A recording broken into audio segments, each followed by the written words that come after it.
একটা অগ্নি মহড়া যেটা হয় আমাদের, বিশেষ করে আমরা, আমার পরিচয় আগে আমি বলিনি, আমার নাম মোহাম্মদ আলম হোসেন, আমি senior station officer, fire service and civil defence station, Uttara, Dhaka.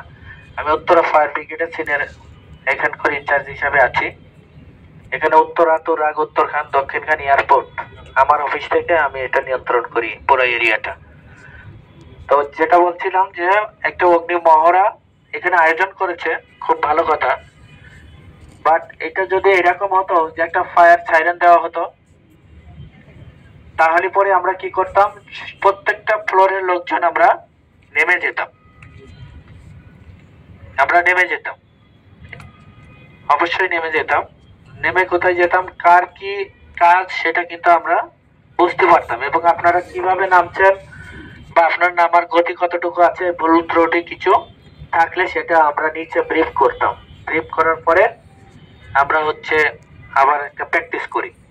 মূলত কিছু গতকালকে আমরা একটা করেছি জমজম টাওয়ারে।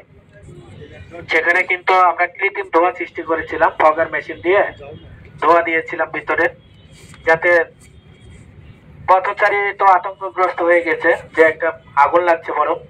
সেখানে আমার অ্যাম্বুলেন্স ছিল, আমার অন্যান্য গাড়ি ছিল, আমার জনবল ছিল প্রায় 30 জন, তাদের জনবল ছিল, মানে জমজম টাওয়ারের আর কি। সবাই মিলে যতভাবে মহড়াটা করা হয়েছিল, যখন ধোঁয়া দেওয়া হয়েছে তখন পুরো বিল্ডিং কিন্তু ধোঁয়া ছেয়ে গেছে। তখন সাইরেন বেজে উঠছে, সাইরেন বেজে ওঠা মানে ওই বিল্ডিং এর যত লোকজন আছে সবাই দ্রুত বাইরে চলে গেছে, নিচে চলে আসছে।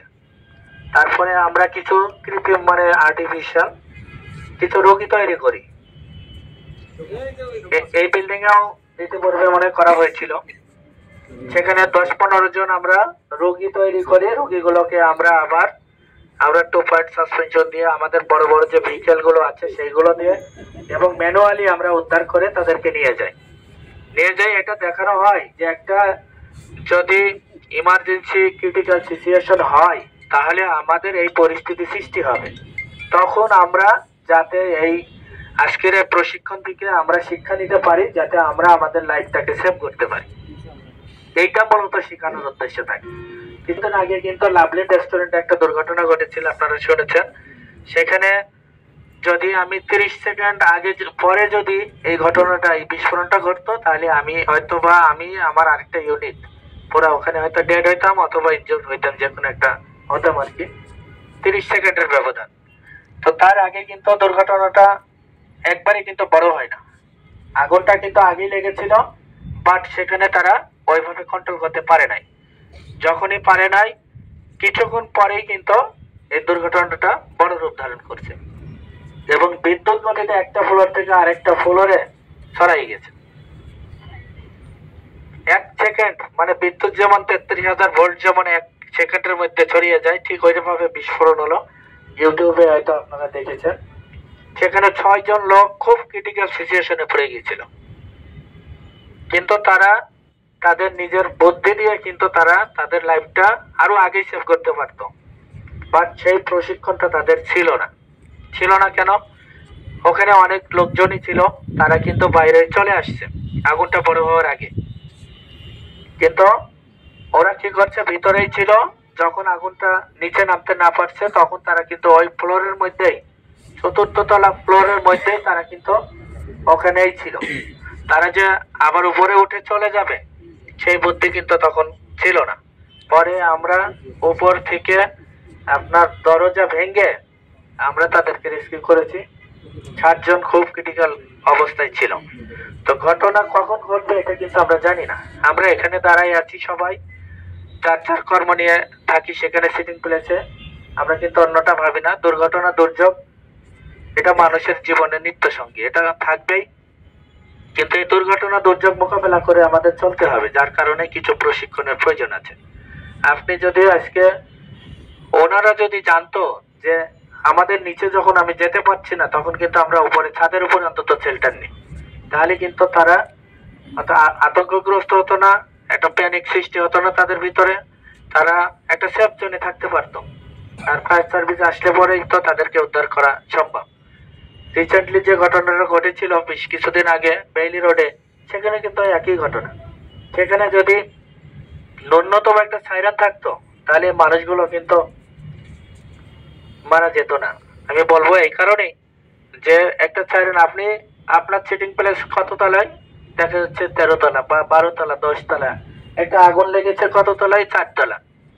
এখন আগুন লেগেছে 4 তলা, আপনি বুঝবেন কি করে? আপনি তো আপনার কর্তব্য কাজে নিয়োজিত আছেন, আপনি এটাই এঙ্গেজ আছেন, এটাই মগ্ন আছেন আপনার কাজে। এটা আপনি বুঝবেন কি করে যে 4র্থ তলায় যদি আগুন লাগে তাহলে ওখান থেকে একটা সাইরেন যদি বাজাই দেওয়া হয় তাহলে কিন্তু পুরো বিল্ডিং তারা কিন্তু জেনে যায় যে এখানে একটা দুর্ঘটনা ঘটেছে। হতে পারে সেটা আর্থকুয়েক, হতে পারে অগ্নি দুর্ঘটনা, যে কোনো একটা হতে পারে। একটা সাইরেন বাজা মানে বিপদ সংকেত, এটা কিন্তু আমরা সবাই জানি। তখন কিন্তু আমরা যার যার অবস্থান থেকে তখন আমাদের নিজের জীবনটা সেভ করার জন্য আমরা প্রস্তুত হই। কিন্তু আপনি যখন বুঝলেন 5 তলা 6 তলা 7 তলা আগুন ছড়াই গেছে, তখন আপনি বুঝতে পারছেন যে আগুন দেখে, আগুনের ফ্লেম দেখে, আগুনের ধোঁয়া দেখে বুঝলেন যে আগুন লেগেছে। সেই সময় দেখা যাচ্ছে আপনি আর বাইরে হতে পারছেন না। কিন্তু আপনি যখন সাইরেনটা বাজানো হতো তখন কিন্তু 1 সেকেন্ডের মধ্যে আপনি জেনে গেলেন যে এখানে একটা দুর্ঘটনা ঘটছে। তখন কিন্তু আপনি বেরোনোর সুযোগ পান। কিন্তু আগুন কিন্তু তখন কিন্তু আর বড় কিন্তু ওই সময় আর হয় না যখন আপনি বাইরে হতে পারেন অনায়াসে। এই জন্যই এইগুলো আমরা শিখাই যে একটা দুর্ঘটনা ঘটলে সেইখানে যে সেফটি ব্যবস্থা। আমি ওঠার সময় একজন বলছিল যে এই বিল্ডিংটা কি বলা হয়েছিল যেন, ঝুঁকিপূর্ণ।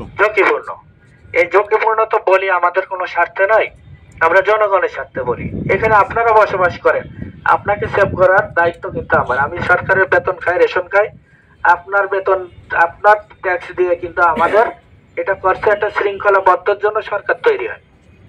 সরকার তো একটা অদৃশ্য, তাই না? এখানে আমি আছি উত্তরা ফায়ার ব্রিগেডের ইনচার্জ, এখানে কিন্তু এই ফায়ার ব্রিগেডের সরকার কিন্তু এখানে আমি। অতএব আমার এখানে আমার যে দায়িত্ব সেটা কিন্তু আমাকে করতে হবে। অনেক সময় আমরা যাই জনগণের এই যে প্রতিষ্ঠানে যাই, তাদেরকে বলি। এখন আমি আসছি বনচুরালী মেডিকেল কলেজ হসপিটাল থেকে, ওখানকার ম্যানেজমেন্ট চেঞ্জ হয়ে গেছে, ওখানে সবই প্রায় আর্মির পার্সন ওখানকার ম্যানেজমেন্ট এখন আছে। ওখানে একটা মহড়া করার কথা বললো, ওনারা খুব খুব ভালোভাবে নিয়েছে, পরবর্তীতে ওরা করবে। এইভাবে কিন্তু আমরা প্রত্যেকটা জায়গায় যাচ্ছি, বলছি যে আপনারা একটা প্রশিক্ষণ রাখেন, অগ্নি মহড়া করেন। আপনার যদি প্রশিক্ষণ থাকে তাহলে কিন্তু আপনি আপনার জীবনটাকে অন্তত সেভ করতে পারবেন। আপনি জীবন, শুধু আপনার জীবন সেভ হবে না, আরো মানুষের জীবন সেভ হবে এবং আপনার সম্পদও আপনি সেভ করতে পারবেন। জান এবং মাল দুই আপনি সেভ হবে। আরেকটা কথা যে একটা ট্রেনিং থেকে অল্প কিছু হলেও কিছু না কিছু শেখা যায়, অল্প কিছু না কিছু শেখা যায়। যদি আমি 100টা কথা বলি, একটা কথা শেখা যাবে, হয়তো সেই কথাটাই আপনার ট্রেনিং কাজে লাগে। আমাদেরও দেশ বিদেশে সরকার টাকা খরচ করে, আমরা নিজেও কিন্তু ট্রেনিং করে আসছি বাইরের দেশ থেকে, কয়েকটা দেশে। এখান থেকে আমি হয়তো 100% শিখতে পারিনি, কিছু শিখেছি, সেটাই কিন্তু আমার দেশে আমি কাজে লাগাচ্ছি। আজকে আপনাদের যদি যে সেক্টরে, আপনি যে সেক্টরে কাজ করেন সেই সেক্টরে কিন্তু আমি কাজ করতে পারবো না। এই কারণে ওই সেক্টরে আমার জানা নেই, আমার প্রশিক্ষণ নেই, যার কারণে আমি পারবো না। বিধায় আমি যে সেক্টরটা বলবো সেটাও কিন্তু আপনার জানা নেই। কিন্তু আমরা যে কথাটা বলবো সেটা সেফটি নিয়ে কথা বলবো, আর সেফটি কিন্তু প্রত্যেকটা মানুষের জন্য প্রয়োজন। অতএব সেফটির বিষয়টা যদি প্রয়োজন হয় সেই হিসাবে আমরা আমাদের দায়িত্ব থেকে আমরা কথাগুলো বলে যাই। আপনারা যদি এইটা যদি মনোযোগ সহকারে শোনেন বা এটা যদি পরবর্তীতে কখনো কোনোদিন কাজে লাগুক এরকম আমরা চাই না, কিন্তু যদি লাগে এরকম সিচুয়েশনে পড়ে যান তখন অন্তত নিজের জীবনটা সেভ করে যান। যেমন বেইলি রোডের যে ঘটনাটা, এখানে কেউই ভেবেছিল না আজকে আমার জীবনে সেই দিন। সেখানে তো একটু এনজয় করার জন্য গিয়েছে, ফ্যামিলি নিয়ে খাবার খেতে গিয়েছে, কিন্তু তাদের জীবনের আজ সেই দিন তারা নিজেও কিন্তু ভেবেছিল আমরাও যেতে পারি, আমরাও একটা জায়গায় খেতে যেতে পারি। কিন্তু আমাদের যদি সাবধান থাকে, সতর্কতা থাকে, তাহলে কিন্তু আমাদের যে কোনো দিকে সেভ হয়। যেমন একটা কথা বলেছিল, এক নবী বলেছিল যে আমি মেষটা আমি কি বেঁধে রাখবো আল্লাহ তাআলা, কি না আমি ছেড়ে দিব? তো সবকিছুর মূলেই কিন্তু আল্লাহ তাআলা। আপনার যা কিছু ঘটবে সবই কিন্তু সৃষ্টিকর্তার উপরেই। কিন্তু তারপরেও বলা হলো কি যে তোমার সাবধান তুমি হও, অর্থাৎ মেষটা তুমি বেঁধে রাখো, তোমার সাবধান তুমি হও, তারপরে বাকিটা সৃষ্টিকর্তার উপরে। অতএব আমাদের সাবধান হইতে হবে। সাবধান হইলে পরে আমাদের লাইফটা বা আমাদের সম্পদ আমরা সেভ করতে পারবো। আপনার ব্যক্তি জীবনে কাজে লাগবে। আপনি এখানে আছেন, আপনার বাসা বাড়িতে আগুন লাগতে পারে, আপনি একটা রোড অ্যাক্সিডেন্টে হতে পারেন, আপনি কোথাও আটকা পড়ে যেতে পারেন। ফায়ার সার্ভিস কিন্তু শুধু যে আগুন নির্বাপন করে এটা না, যে কোনো প্রকারের দুর্ঘটনা হইতে পারে, সেটা অগ্নিসংযোগ হইতে পারে, সেটা প্রাকৃতিক দুর্যোগ, মানব সৃষ্টি দুর্যোগ, যে কোনো দুর্যোগ সেটা হইতে পারে। বিল্ডিং এর নিচে আটকা পড়ে আছেন, রুমের মধ্যে আটকা পড়ে আছেন, অনেক সময় এরকমও আমরা খবর পাই লিফটের মধ্যে আটকা পড়ে আছে। কিন্তু অনেকজন জানে না যে এই কাজটা কার। লিফটে যে আটকা পড়ে আছে, এখন আমার এই উদ্ধার করবে কোন বাহিনী, এটাও কিন্তু অনেকজন জানে না। আমরা দেখছি, আমরা মেসেজ পাই, মেসেজ পাওয়ার পরে দেখা যায় 10-20 মিনিট পরেও যদি মেসেজ পাই, যে আমরা দেখি কি যে লিফটের মধ্যে সেন্সলেস অবস্থায় পড়ে আছে, অসুস্থ হয়ে গেছে। কারণ আপনি যদি লিফটের মধ্যে যদি জানতে পারেন যে এখন আমার লিফট বন্ধ হয়ে গেছে, 1-2 মিনিট পরে বা 5 মিনিট 10 মিনিট বন্ধ থাকবে, তখন কিন্তু একটা প্যানিক সৃষ্টি হয় সবার ভিতরে। তো এইটা যদি, এই সংবাদটা যদি দ্রুত আমাদের কাছে যায়, তাহলে কিন্তু আমরা দ্রুত এসে তাদেরকে উদ্ধার করতে পারলে পরে কিন্তু তাকে সুস্থ অবস্থায় উদ্ধার করতে পারি। কিন্তু এরকম যে এটা কার কাজ এটাও কিন্তু জানে। অনেক সময় দেখা যাচ্ছে যে এখন যত বিশ্ব আধুনিক তত কিন্তু হ্যাজার্ড বেশি, তত হ্যাজার্ড বেশি। অনেক সময় আপনার বাসা বাড়িতে আপনি রুমের ভিতর ঢুকে গেছেন, অটো লক হয়ে গেছে, অটো লক হয়ে গেছে, আপনি আর খুলতে পারছেন না, এখন বাইরের থেকে চাবি দিয়ে আপনার খুলতে হবে। আপনি বাসায় একজন, আপনি কার হেল্প নেবেন? সেখানে কিন্তু ফায়ার সার্ভিসের যদি আপনি ফোন দেন, আমরা যে আপনাদেরকে উদ্ধার করে দিয়ে আসবো।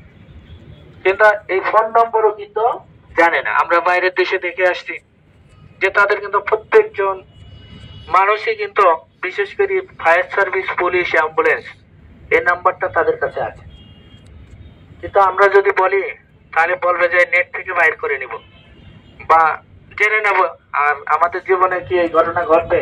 কবে ঘটবে না ঘটবে, মানে এত অনীহা আমরা বলার মতো না আর কি। যাই হোক, আমাদের যে নাম্বারটা সেটা হচ্ছে 102, আমাদের হটলাইন 102।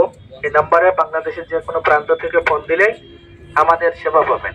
আর যারা উত্তরাবাসী আছেন তারা সরাসরি আমার অফিসে ফোন দিতে পারবেন, উত্তরার নাম্বারটা উঠে নিতে পারেন। সবাই একটু সেভ করে রাখি একটা নাম্বার, উত্তরার নাম্বারটা উত্তরা ফায়ার স্টেশন 01901